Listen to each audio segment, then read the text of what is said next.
பெரும்பான்மை மக்கள் சக்தி இருந்தும் 40 சட்டமன்ற தொகுதியில எம்எல்ஏ ஆகக்கூடிய தகுதி இருந்தும் 3000க்கும் மேற்பட்ட பஞ்சாயத்துகளில் முத்திரையர்கள் பெரும்பான்மையாக இருக்கிறார்கள்.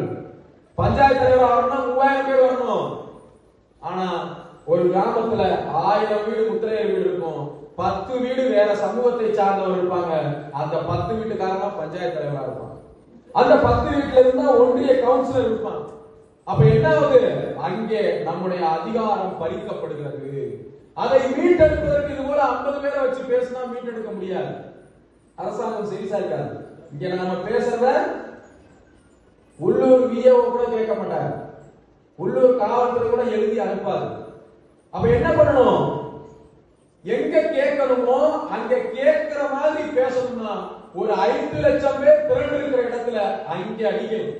தட்டி தட்டி திறக்காத கதவை என்ன பண்ணணும்? ஓட்டி அடிச்சு உடைக்கணும்.